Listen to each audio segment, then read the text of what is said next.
Hello दोस्तों, स्वागत है आपका मेरे यूट्यूब चैनल में। तो आज हम पढ़ेंगे क्लास 10th का ज्योग्राफी का सेकंड चैप्टर। तो जो मैं ये बताना चाहती हूँ, पहला चैप्टर मैंने पढ़ा दिया था, ठीक है। और अब हम दूसरा चैप्टर स्टार्ट कर रहे हैं। दूसरा चैप्टर है वन एवं वन्यजीव संसाधन। ओके, तो देखो, मेरे ईश्वर, लेप्चाओं की दुनिया में आप संगीत के जनक हैं। ओ नारक, मेरे ईश्वर, मुझे स्वयं को आपको समर्पित करने दे। मुझे आप अपना संगीत झरनों, नदियों, पवनों, पर्वतों, कीटों, जानवरों से ग्रहण करने दे। मुझे आप संगीत मधुर समीर के ग्रहण करने दे और आपको ही समर्पित करने दे। स्रोत लेप्चा लोक संगीत। ओके, तो यहाँ पे ये कहना चाह रहा है, सबसे पहले बैकग्राउंड बनाना है। ये क्यों दिया है, वो कहना चाह रहा है कि हे ईश्वर, जो ये दुनिया है, ठीक है, ये एक संगीत का एक जनक है, ठीक है। ये जो प्रकृति ये है, ये सब संगीत है, ठीक है। इसका एक सार समझ लो, जो प्रकृति है वो एक संगीत है, क्योंकि जो चिड़िया हैं उनका चहचहाना, नदियों की आवाज़ें जो आपको आती हैं, झरनों की आवाज़ जो आती है, पर्वत, वन, कीट, जितने भी प्राणी हैं, उन्हें आप एक संगीत के तौर पे लीजिए। इस ग्रह पर, यानी कि पृथ्वी, ठीक है, पृथ्वी की बात है कि सूक्ष्म जीवाणु और बैक्टीरिया, जोंक से लेकर वट वृक्ष, ठीक है, जोंक से लेकर वट वृक्ष, हाथी और ब्लू व्हेल तक करोड़ों दूसरे जीवधारियों के साथ रहते हैं, ठीक है। तो बहुत छोटे छोटे जीव हैं, सूक्ष्म, और बैक्टीरिया हैं, ठीक है, जोंक लिखते वट वृक्ष, ठीक है, हाथी और ब्लू व्हेल तक करोड़ों दूसरे जीवधारियों के साथ रहते हैं। यह पूरा आवासीय स्थल है जिन पे हम रहते हैं। अत्यधिक जैव विविधताओं से भरा हुआ है। मानव और दूसरे जीवधारी एक जटिल पारिस्थितिक तंत्र का निर्माण करते हैं, ठीक है। देखो, पारिस्थितिक तंत्र क्या होता है, ठीक है। देखो, हर चीज़ का एक पहलू है। हम जो जीवित हैं ना, मतलब देखो, जानवर भी होने अनिवार्य हैं पृथ्वी पर, ठीक है, कीट भी होने अनिवार्य हैं पृथ्वी पर, इंसान भी होने अनिवार्य हैं पृथ्वी पर, पक्षी भी होने अनिवार्य हैं। तो ये सब एक पारिस्थितिक तंत्र का निर्माण करता है, ठीक है। जैसे देखो, अगर हम यानी कि अगर हम आप मान सकते हो कि जैसे कोई आप मान लो कि मटन बना रहा है, तो मटन क्यों बनाया जा रहा है, ठीक है, ठीक है, जो नहीं खाते हैं, मैं उनकी बात कर रही हूँ, ये एक हिस्सा है, ठीक है। अब उनकी संख्या भी तो ज़्यादा हो जाएगी, हर चीज़ की संख्या भी तो हमको देखनी है। देखो, जानवर होने भी अनिवार्य है, क्योंकि वो घास हो जाएंगे पूरे क्षेत्र में, तो खाने वाले भी तो होने चाहिए ना। तो हर चीज़ के दो पहलू होते हैं, ठीक है। जो जीव आता है या जो मनुष्य आता है, वो पृथ्वी पे हमेशा तो नहीं रहता है, उसे एक दिन ना एक दिन जाना ही पड़ता है। और ये पारिस्थितिक तंत्र को छेड़ना बहुत जैसे आपने कोविड देखा होगा, ठीक है, वो कोविड प्रकृति को जो है छेड़छाड़ अगर आप करोगे तो कुछ ना कुछ आपको मिलेगा, मतलब उसका भुगतान करना पड़ेगा। तो इसलिए पारिस्थितिक तंत्र को आजकल क्लाइमेटोलॉजी पे बहुत ज़्यादा फोकस किया जा रहा है, पारिस्थितिक तंत्र पे बहुत ज़्यादा फोकस किया जा रहा है। अभी मतलब हाल ही में चीते लाए हैं, ठीक है। आपको पता होगा, अभी करंट अफेयर में बना है कूनो नेशनल पार्क, फिर बन गया कूनो नेशनल पार्क, ठीक है। वहाँ पे एक जो चीता थी, उसने रिसेंटली, अभी शायद एक हफ्ते पहले की न्यूज़ है कि उन्होंने मतलब 3 के 4 है आई थिंक, वहाँ पे चीतों को जन्म दिया है, छोटे चीते को, ठीक है। तो ये बहुत बड़ी उपलब्धि हो जाती है कि बाहर से लाए हुए चीतों ने, उनमें से जो जीवित है, ठीक है, उसने जो है आपका चीतों को जन्म दिया है, ठीक है। तो ये बहुत बड़ी उपलब्धि मानी जा सकती है, क्योंकि चीता भारत में सर्वाइव नहीं कर पा रहे थे, लेकिन उसने मतलब वो ये देखो, मैंने यहाँ पे से गूगल से ही देखा ताकि आपको यकीन हो कि मैं सही बोल रही हूँ। ये देखो, कूनो नेशनल पार्क में प्राप्त हालिया समाचार पत्र में भारत में जन्मे मुखी नामक चीते के 5 शावकों का जन्म शामिल है, जिसमें भारत में चीतों की संख्या 32 हो गई है। इसके अतिरिक्त हाल ही में नाभा नामक 8 वर्षीय चीते की चोटों के कारण मृत्यु हो गई और भारत में संभवतः जनवरी 2026 में बोत्सवाना से 8 और चीतों का आगमन की तैयारी कर रहा है। उद्यान ने हाल ही में अक्टूबर 2025 में भारत की पहली चीता सफारी भी खोली है। ठीक है, तो मुखी नाम है उसका। ओके, चलो साथ ही में करंट अफेयर भी आपको जानने को मिल गया। ठीक है, मुखी नाम है उसका। ओके, ठीक है, जिसका हम मात्र एक हिस्सा है, एक पारिस्थितिक तंत्र का हम भी एक हिस्सा हैं और अपने अस्तित्व के लिए इसके विभिन्न तत्वों पर निर्भर करते हैं। उदाहरणतः वायु जिसमें हम सांस लेते हैं, जल जिसे हम पीते हैं, मृदा जो अनाज पैदा करती है जिसके बिना हम जीवित नहीं रह सकते, पौधे, पशु और सूक्ष्म जीव इनका पुनः सृजन करते हैं, वन पारिस्थितिक तंत्र में महत्वपूर्ण भूमिका निभाते हैं क्योंकि ये प्राथमिक उत्पादक हैं जिन पे दूसरे सभी जीव निर्भर करते हैं। ठीक है, सभी क्या कर रहे हैं, दूसरे जीव निर्भर कर रहे हैं। वन्य जीव और कृषि फसल उपजातियों में अत्यधिक जैव विविधता पाई जाती है। यहाँ पे क्या कहना है कि जो वन्य जीव है, ठीक है, और कृषि फसल है, उनकी जो उपजाति हैं उसमें से सबसे अधिक जैव विविधता पाई जाती है। यह आकार और कार्य में विभिन्न है परंतु अंतर निर्भरताओं के जटिल जाल द्वारा एक तंत्र की गुत्थी हुई है। ठीक है, देखो जो हम फसल उगाते हैं उनकी भी कई किस्में होती हैं।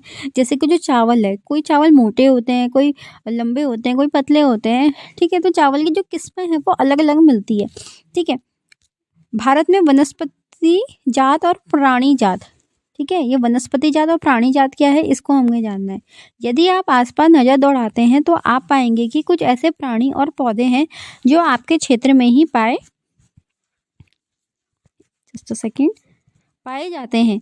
वास्तव में भारत जैव विविधताओं के संदर्भ में विश्व के सबसे समृद्ध देशों में से एक है। ठीक है, जैव विविधता में तो ध्यान रखना है, हमारा भारत जो है जैव विविधता के संदर्भ में सबसे प्रसिद्ध देश में से एक है।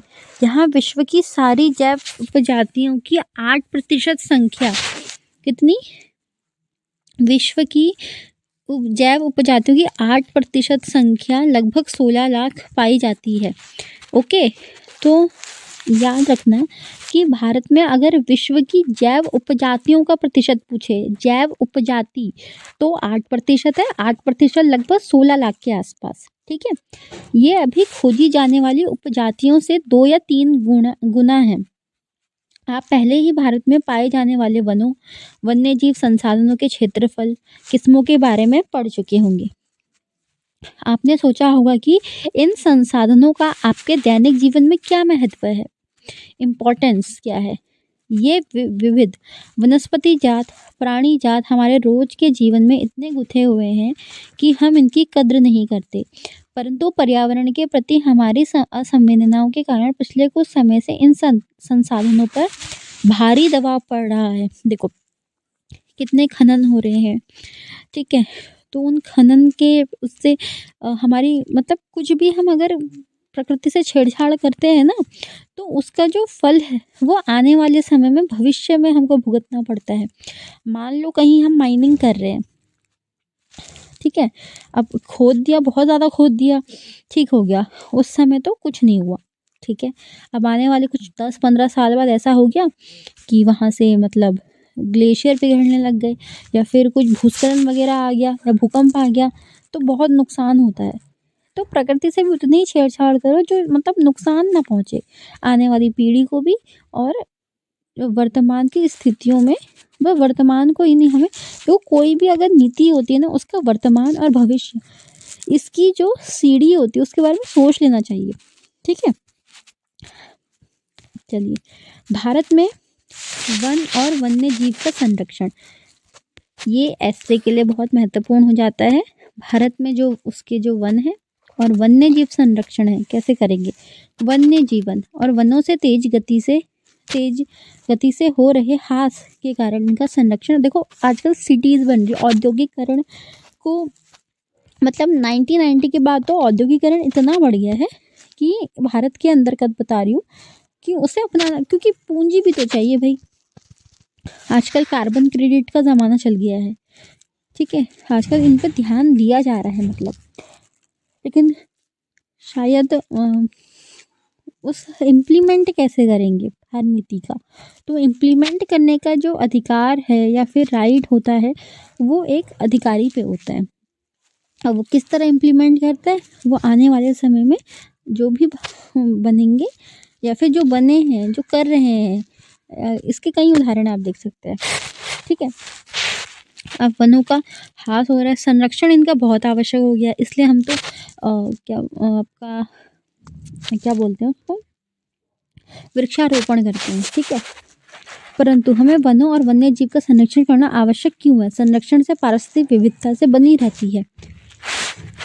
संरक्षण से, ये लाइन याद कर लो, संरक्षण से पारिस्थितिकी विविधता बनी रहती है तथा हमारे जीवन साध्य संसाधन जल, वायु, मृदा बने रहते हैं। यह देखो आजकल क्या हो रहा है ना, हम ज़्यादा कीटनाशक का इस्तेमाल अगर आप खेतों में करोगे, खेत तो बंजर होगी ही, साथ साथ जो माइक्रो ऑर्गेनिज्म होते हैं, सूक्ष्म जीव होते हैं, वो भी तो खेतों में कुछ ना कुछ मतलब आपका उसको अच्छा, मिट्टी को अच्छा बनाते हैं, महीन बनाते हैं, तो उनको भी मारना कहाँ से सही है, ठीक है। यह विभिन्न जातियों से बेहतर जनन के लिए वनस्पति और पशुओं में जीन्स जेनेटिक विविधता को भी संरक्षित करती है। जेनेटिक क्या होता है? मान लो आप में मतलब एक पीढ़ी से दूसरी पीढ़ी में हस्तांतरण। उदाहरण के तौर पे हम कृषि में भी अभी भी पारंपरिक फसलों पर निर्भर हैं। जलीय जीव विविधता मोटे तौर पे मछली पालन बनाए रखने पर निर्भर है, ठीक है। ये शांत घाटी के मुखली नर्सरी में आदिवासी युवतियां बांस की पौध लगाते हुए छोटे छोटे जंगली उत्पादनों को बेचती आदिवासी महिलाएं, सूखी पत्तियों को एकत्रित करती हुई आदिवासी महिलाएं। 1960 और 1970 के दशकों के दौरान, ठीक है, 1960 से 70 के दौरान की बात हो रही है, ठीक है। पर्यावरण संरक्षणों ने राष्ट्रीय वन्य जीव सुरक्षा कार्यक्रम को पुरजोर मांग की। राष्ट्रीय वन्य जीवन सुरक्षा कार्यक्रम की पुरजोर मांग की। भारतीय वन्य जीव रक्षण अधिनियम 1972 में लागू किया गया, जिसमें वन्य जीवों को आवास रक्षण के अनेक प्रावधान थे। सारे भारत में रक्षित जातियों की सूची भी प्रकाशित की गई। क्या किया? सारे भारत में रक्षित जातियों की सूची भी प्रकाशित की गई। इस कार्यक्रम के तहत बची हुई संकटग्रस्त जातियों के बचाव पर, शिकार प्रतिबंध पे, वन्यजीव आवासों का कानूनी रक्षण तथा जंगली जीवों के व्यापार पे रोक लगाने आदि पे प्रबल जोर दिया गया। यहाँ क्या कहना चाह रहे हैं कि भारतीय वन्य जीवन रक्षण अधिनियम 1972, देखो ये वाला, इसको अच्छे से पढ़ना है। भारतीय वन्य जीवन अधिनियम 1972 में लागू किया गया, जिसमें वन्य जीव जो हैं उसके आवास को संरक्षण दिया गया। सारे भारत में जो रक्षित जातियां थी उनकी सूची भी बनाई गई। तो ये बहुत अच्छा कदम था। इस कार्यक्रम के तहत बची हुई संकटग्रस्त जातियों के बचाव, आजकल डेंजर जोन में कौन कौन से जानवर हैं ये भी देखा जा रहा है।